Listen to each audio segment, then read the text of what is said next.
सही रहे। ये गुड़िया फैक्ट्री के साजिश के राज।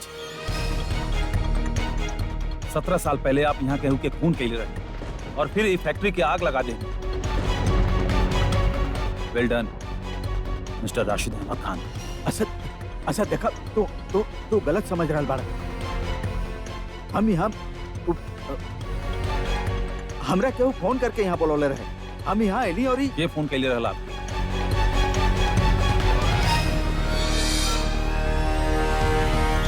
मिस्टर खान, हो सकेला इनका भी ब्रोकर फोन कैले होगी प्रोस्पेक्टिव बायर से मिलवावे खातिर। असद हमार यकीन कर, हम केहू के खून नहीं केले। यकीन तो अम्मी भी आप पर कैले रहे जब आप उनकर आके जिंदगी भर साथ देवे को वादा कैले रहे।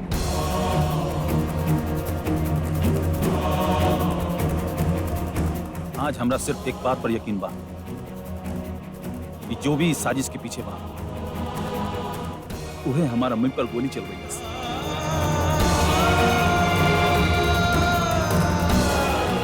सब तोहरा लगत बा कि हम दिलशाद पर गोली चलोले बानी। 17 साल पहले यहाँ पर एगो शख्स केहू के कत्ल कैले रहा और ओकर लाश के यहीं दफना दियल गयल रहा। और जौन भी ऐसा कैले रहल इतना साल तक इस सुराग के उ राज रखले रहा।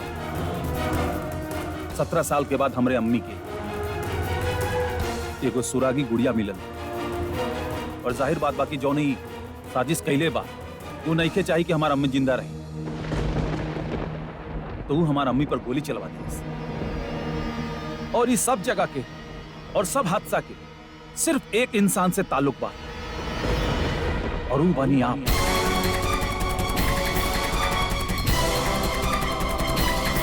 मिस्टर राशिद अहमद खान, आप ही अम्मी पर गोली चल रही है। असद हमार यकीन कर, इस साजिश हमने की के लिए और ना ही हम दिलशाद पर गोली चलोले बानी।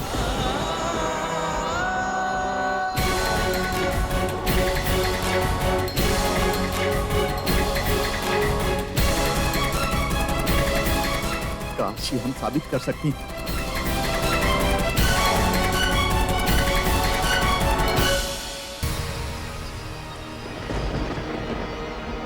एक रास्ता बा, रघु सिंह जे फूफी पे गोली चलवलस, वो बाहर बेहोश पड़ल बा। सिर्फ उहे बता सकेला कि केकरा कहे पे वो सब कुछ कैलस। हम कोनो रघु सिंह के नहीं जाना। असद हमार यकीन कर, हम दिलशाद पर गोली नहीं की चलवोले। दिलशाद की कसम।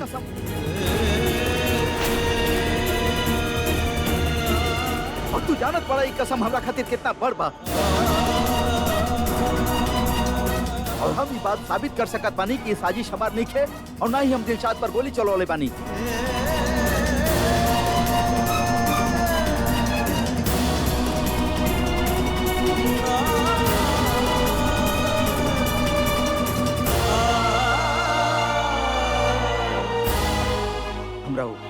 रघु सिंह के पास ले चला।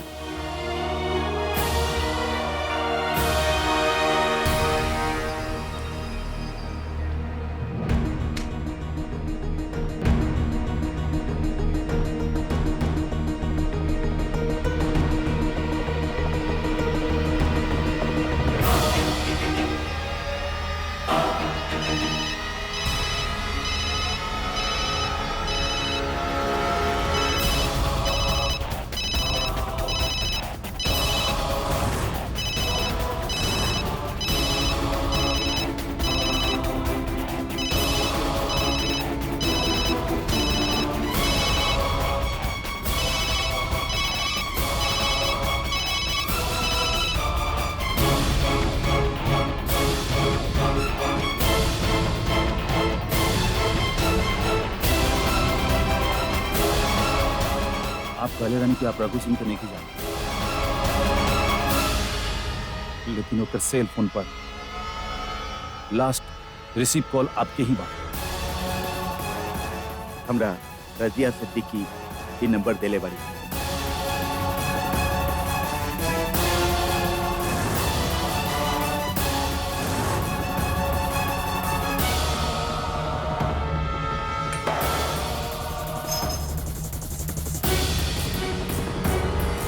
एकर मतलब 17 साल पहले ये खून आप ही कैले रहनी। आप अम्मी के मरवावे के कोशिश कैनी और आज भी रघु सिंह के आप ही फोन कैले रहनी ताकि आप अपन गुनाह के सबूत मिटा सके। तो पूरा साजिश के पीछे असली चेहरा आपके ही बा।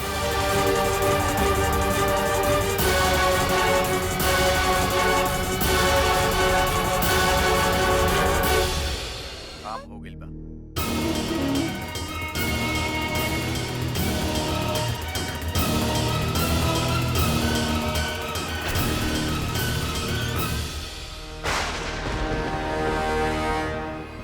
आप अम्मी के मारे के कोशिश कैनी? ना सर, तू जौन समझत बड़ा वैसन कुछ नहीं है। हाउ डेयर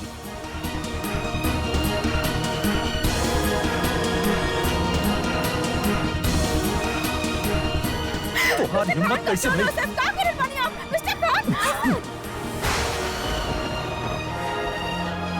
तो हो गइल बा तो के पता भी बा कि तू का कर रहल बाड़ा।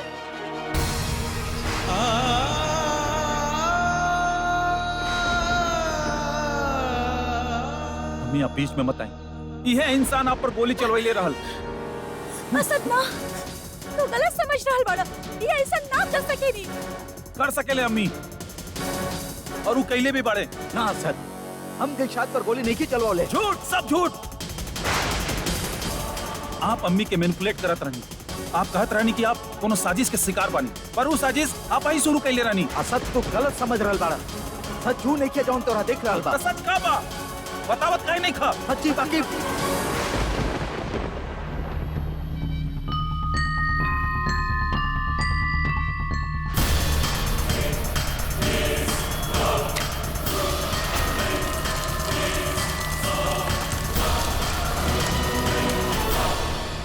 सच का बा हम तोरा नहीं बता सकत। ना चाह के भी हमरा खामोश रहे के पड़ी अपन फैमिली खातिर। कौन से फैमिली? हमनी के तो आप परसों पहले छोड़ दे ले। और जो लोग अब आपके फैमिली बढ़े, आप ही ना सोचनी कि जब उनके पता चली तो उन पर का गुजरी। और जब आप ई इंसान के कत्ल कहीं नहीं, तब आप ही ना सोचनी कि एक फैमिली पर का गुजरी। कि शायद एकरो भी कोई याद करके रोत हुई। ई ना सोचनी आप जैसे इंसान के जिए के कोनो हक नहीं किए।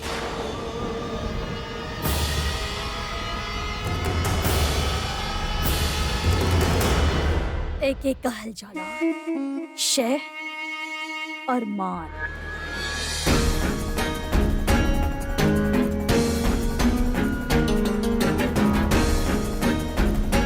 बेटा बाप के दुश्मन हो गई बा और बाप वो बेचारा था अपन बेगुनाही कबो साबित ही ना कर सकेला। गुड़िया फैक्ट्री के साजिश के राज कबो बाहर ना आए।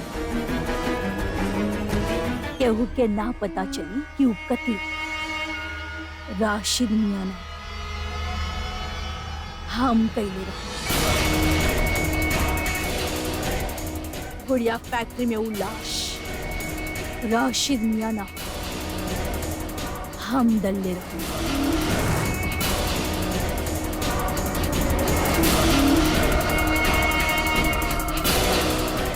बाप बेटा के बीच में तू आग का लगा दिलू रजिया, लेकिन हमके खौफ बा कहीं आग के लपट हमनी तक न पहुंच जाए। हमनी के होशियार रह के हुई रजिया। आप बेफिक्र रहिए, ऐसन कुछ भी ना हो।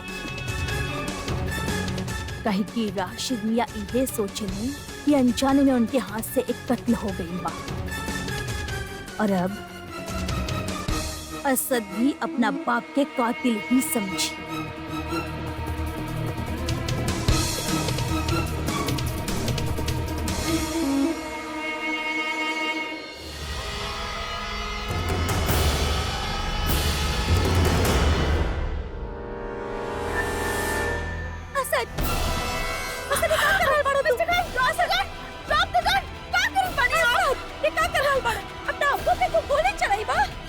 छोड़ो अब्बू 17 साल पहले मर गए रहने अम्मी। इस समय जे हमारे सामने खड़ा बा वो सिर्फ एक मुजरिम बा। असद, तो क्या हमार कसम? हटिए।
जौन औरत की खुशी बरसों पहले छीन ले रहे,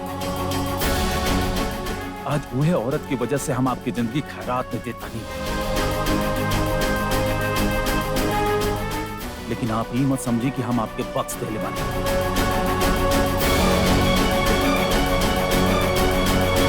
आपके गुनाह की सजा आपकी जरूर नहीं, ये हमारा वादा।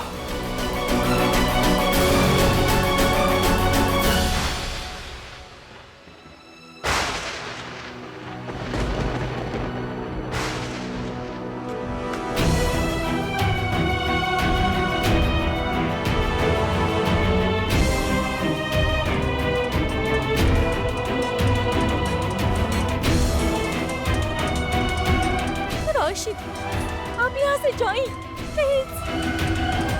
असद हमारी बात सुनो। आप जाइए अभी, आप क्या हमारा कसम जाइए प्लीज जाइए।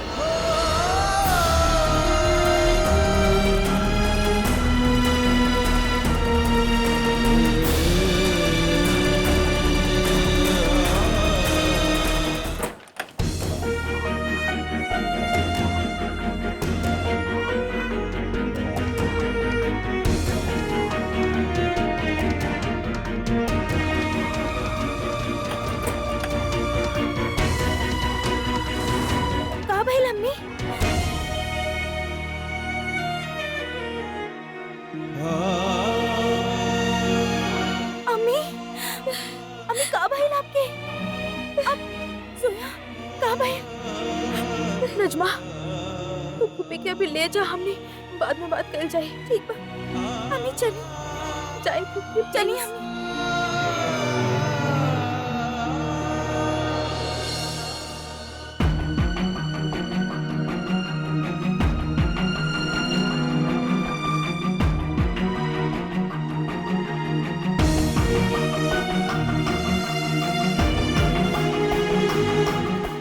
असद हमारी यकीन करा, हम दिलशाद पर गोली नहीं चलवाले। ये ऐसा ना कर सके।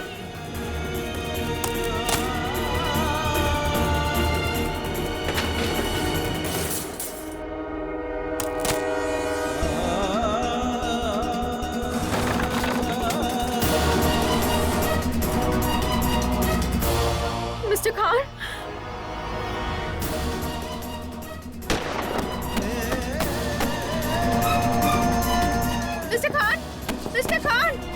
Mr. Khan, please open the door.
अम्मी ठीक पड़ी? जी, नजमा उनका रूम में लेके गई दिया। मिस्टर खान, हम समझ सके नहीं ई वक्त आपके ऊपर का गुजर रहल बा, but still mister Khan, please calm down. Mister Khan, पुप्पी अपन जिंदगी में बहुत कम देखले बाड़ी, बहुत दर्द बर्दाश्त केले बाड़ी, पर मिस्टर खान, वो कबो भी अपन बेटा और अपन हस्बैंड की लड़त ना देख पाई है। लेकिन हम वो बेटा नहीं बन सकत जोनू इंसान के बख्श जे हमारा अम्मी के मारे के कोशिश कैलस। पुप्पी के बात के यकीन नहीं खे, और हो सकेला उनकर यकीन ठीक होके। जोन इंसान एक खून कर सकेला ओकरा खातिर दूसर खून करना कोनो बड़ बात नहीं के। 17 साल पहले वो एगो खून कैले रहा, फिर ओकरा छुपावे खातिर और कत्ल करल उनके लिए बड़ बात नहीं थी। उनकी गुनाह के सजा उनके जरूर मिली। क्या करे वाला बानी आप मिस्टर खान? वही जो सही बात।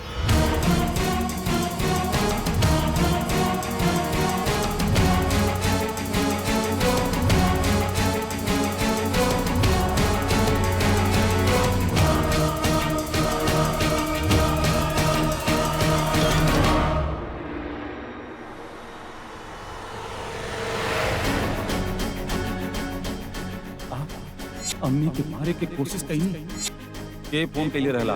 मिस्टर खान, हो सकेला इनका भी ब्रोकर फोन कैले होगी। इतना बरसन के बाद गुड़िया फैक्ट्री खातिर खरीदार सामने से आई बा। राशिद, गुड़िया फैक्ट्री में कुछ गड़बड़ हो गई बा। आपके यही वक्त वहाँ पहुँचे के होगी। आप पहले रानी के आप रघु सिंह के नहीं के जाने, लेकिन ओकर सेल फोन पर लास्ट रिसीव कॉल आपके ही था।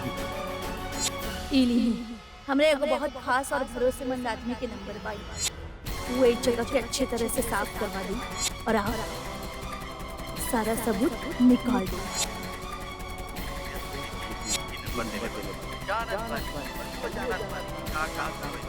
हम सच कह रहे बानी, रज़िया खुद हमसे कह रही वो खुद के निशान पर गोली चल रही थी।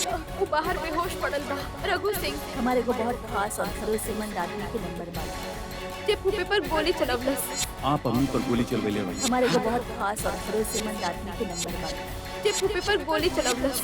आप अम्मी पर गोली चलवेले भाई। भाभी, ये सब भाभी के कल बा।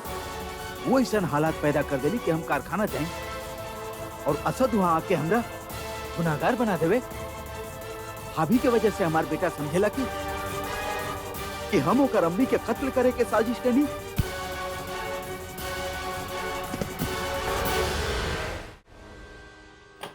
रज़िया!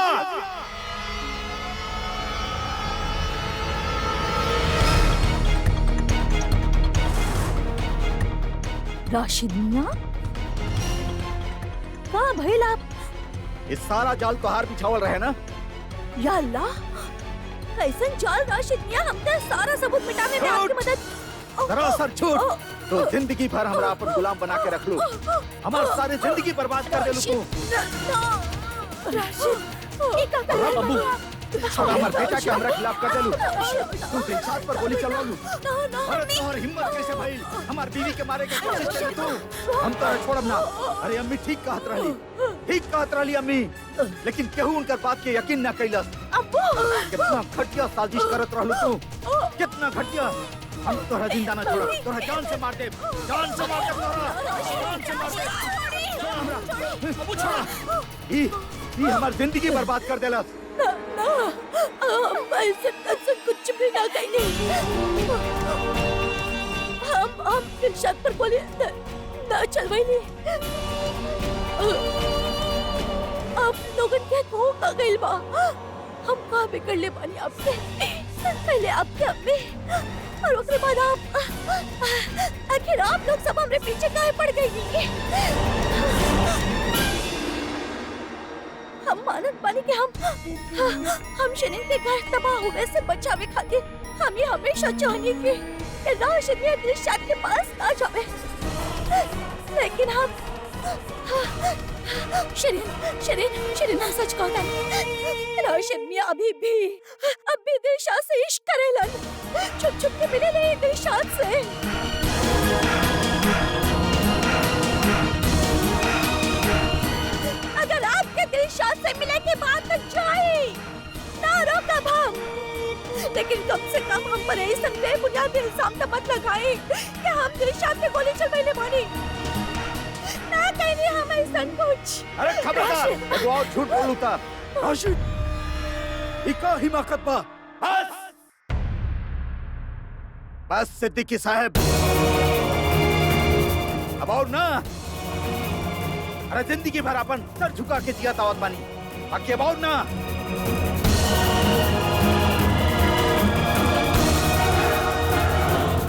ये औरत दिलशाद पर गोली चलौलस ओकरा मारे के कोशिश कैलस एकरा ना छोड़ब हम खबरदार ना अब्बू राशिद एकर गुनाह के सजा कानून दे एकरा के बेटा अयान फोन कर बेटा पुलिस के बुलाओ पुलिस के ओकर कोनो जरूरत नहीं के बड़ी भी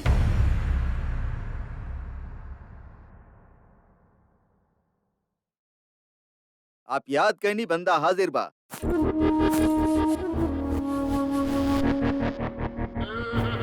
अच्छा भैला पा गई गिरफ्तार कर लई औरत के साजिश कैले बा हमरा बेटा के साथ हमरा ई साजिश के बारे में सब पता बा बड़ी भी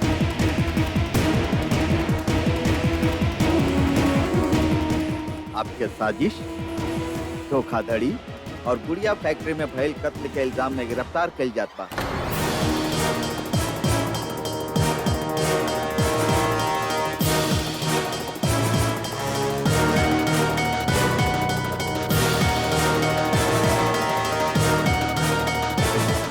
चली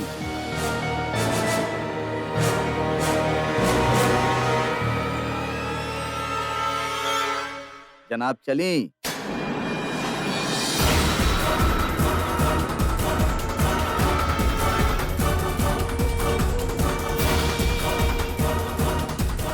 हाँ?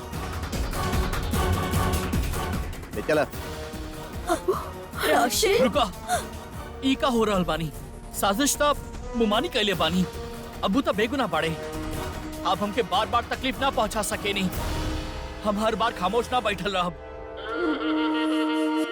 देखा बेटा ऐसन बा तोहरा हमार मिजाज के बारे में सब पता बा समझ गिला ऐसे ज्यादा चिल्लम पोती मत करिया ना तो अपन अब्बू के साथे तू जाइबा अंदर चुपचाप रह और हमके अपन काम करे दा समझ गिला बात के ले चला इंस्पेक्टर आयान पीछे हटी बेटा फिरोज भाईजान इनका के छोड़ दी खुदा के वास्ते छोड़ दी कोनो गुनाह ना कइले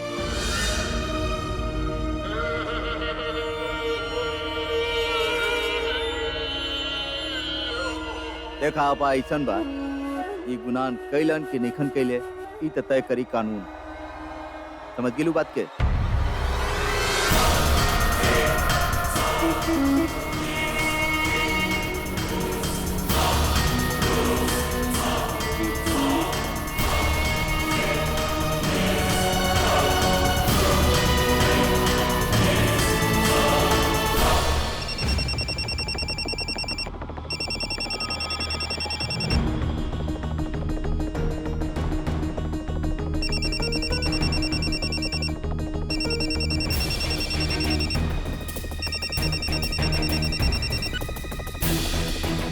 असद भाईजान अयान प्लीज असद भाईजान से बात करा दे ही पता ना हूँ कहाँ बाड़ी वो हमारा फोन ना उठा रहल बानी भाईजान के प्लीज फोन दे हमके उनसे बहुत जरूरी बात करे के बा पुलिस अब्बू के गिरफ्तार करके ले जा रहल बा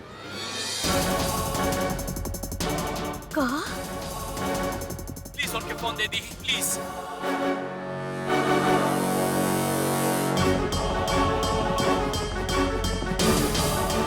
hello hello hello hello hello फुफे अम्मी का का भेल पुप्पी? का भइल अम्मी? अम्मी सुनी? असद, असद, तोहरे अब्बू के पुलिस अरेस्ट कर ले बानी। Please do something. अम्मी प्लीज काम डाउन, डॉक्टर आपके आराम करे खातिर ना हम बिल्कुल ठीक बानी असद, प्लीज हमारा कोनो फिक्र मत करा। तू अपना अब्बू के बचावा ना। फोन करा के पुलिस पकड़ ले बानी और अब जहाँ बन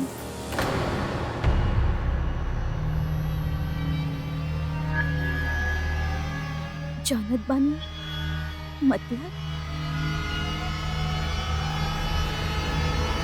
मतलब पुलिस के हम ही फोन कर ले रानी।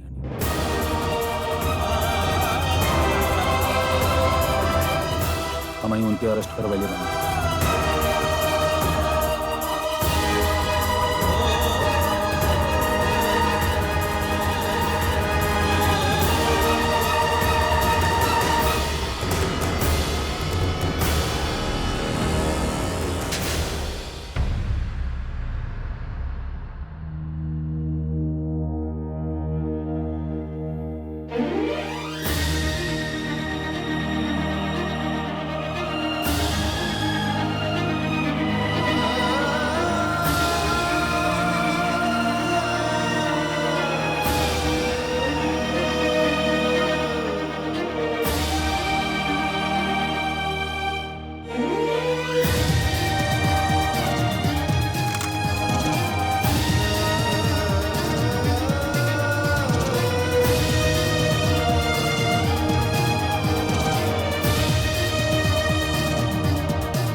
चली राशिद, रुक जाए राशिद। कुछ बोला क्या है? नहीं कहा ना बतावे लगे तू बेकसूर बड़ा। बोला ना इनकर आके राशिद। अम्मी आप भी सिखेले बनी ना कि अल्लाह सब देख रहल बाड़े, सब जानत बाड़े, तो ये भी देख रहल बाड़े और वह असली गुनहगार के सजा भी दी।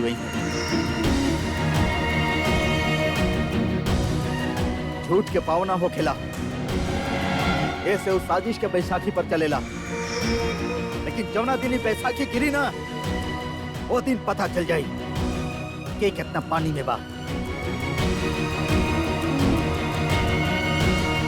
चला ना, लेके चला ना यार। भाईजान रुक जाए मत लेके जाए। अरे बहुत हो गया भाई, खबरदार अगर हमार घर वालों के हाथ लगेला ना तब। वाह जनाब, मतलब आप कत्ल भी कर दें तब कुछ ना, और हम तनी हाथ उठा देली तो जुलम हो गई। अरे छोड़ा यार, तशरीफ आराम से लेके चला। का रखल भाई सब बात में चला। रुका, हमारा बुक कोनो कत्ल ना कैले बाड़े, आप उनका छोड़ दे।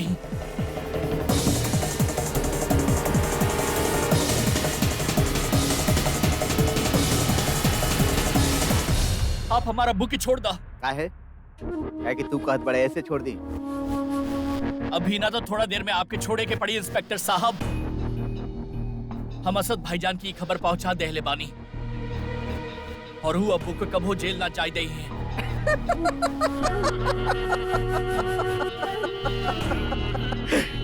जेल ना जाए दी है।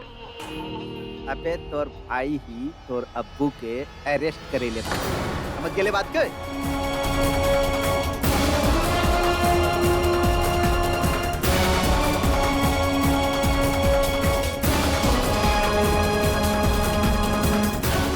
राशिद अहमद खान के आपन बेटा असद अहमद खान इनकर कंप्लेन करोले बा। अब तू शायद भुला रहल बाड़े कि ऊ तोर भाई तबा मगर सौतेला।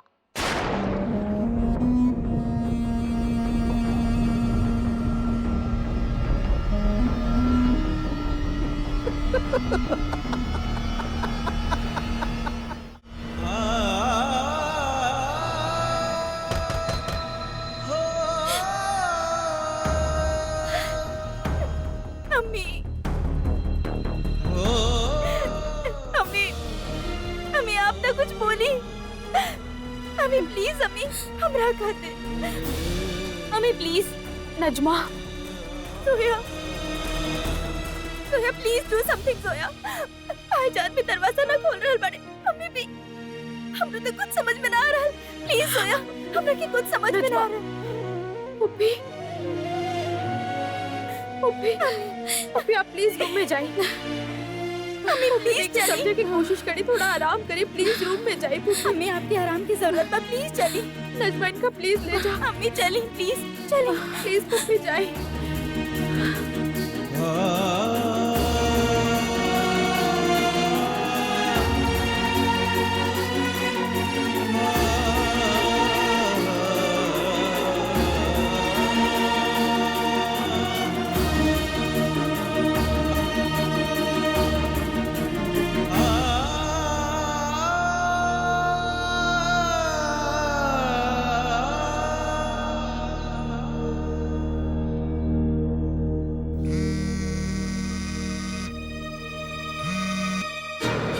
फिरोज जरूर झूठ बोल रहा बा।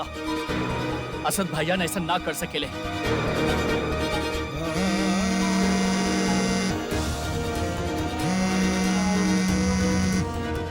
भाईजान फोन ना उठावत बानी। आयान उठाई है। अब फिर से ट्राई करिए।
फाइन, अगर आपने कुछ नहीं खाए के तो योर विश। प्लीज ही कॉफी पी ली ही।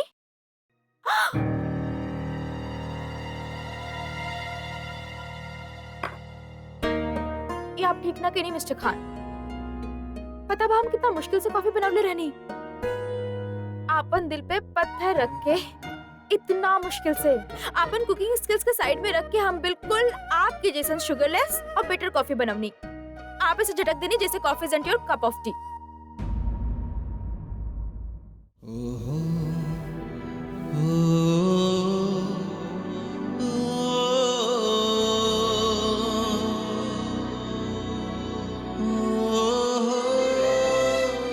मिस्टर खान, हम सिर्फ आके ही साइलेंट जोन से बाहर कल चाहत बानी। यू नो व्हाट मिस्टर खान, हमने दोनों के आपस में बिल्कुल ना बनेला। हमने कोनो भी बात पे एग्री ना करेनी,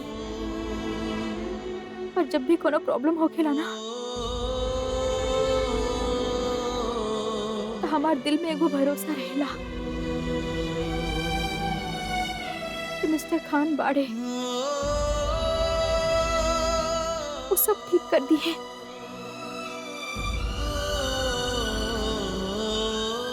हमने दोनों के चाहे आपस में बिल्कुल ना बनत हो के मिस्टर खान, बट ट्रस्ट मी, हम आप पे और आपके स्ट्रेंथ पे बहुत रिलाई करेंगे। और सोची, हम तो आपके घर में गेस्ट बानी, आपके मर्जी के बिना रह रहल बानी। जब हम आप पे इतना डिपेंड कर सकेनी, इतना भरोसा कर सकेनी, तो सोची नजमा और पुप्पी कितना करत होगी।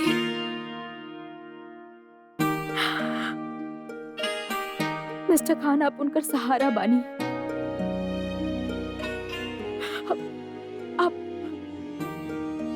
आप वो पिलर बानी मिस्टर खान, जे ई घर के जोड़ के रख ले बा। और अगर आप भी टूट गई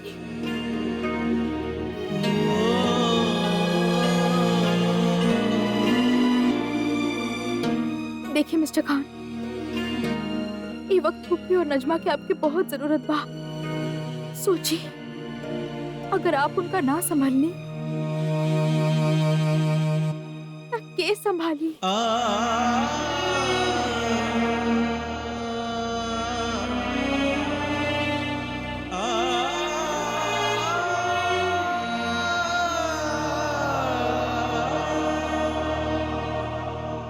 अम्मी, अम्मी, भाईजान।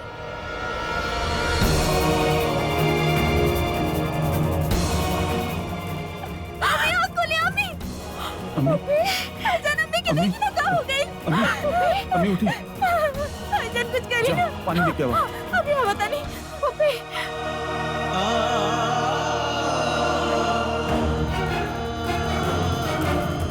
पप्पी,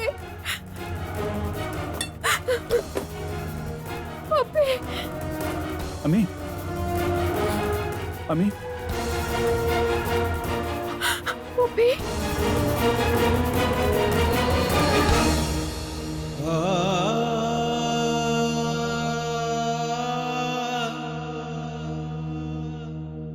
भाईजान,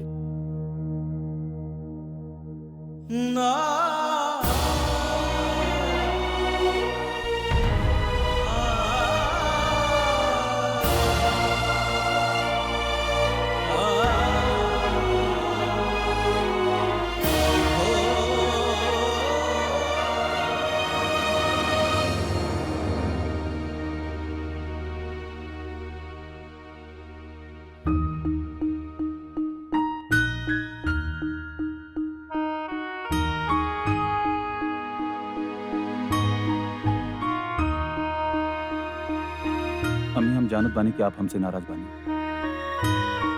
आज हम पहला बार आपकी मर्जी के खिलाफ कुछ कहले बानी। आप भले ही हमरा ये समय गलत समझत बानी, लेकिन एक दिन आपके एहसास हो जाई कि जो हम कहले बानी वो सही बा।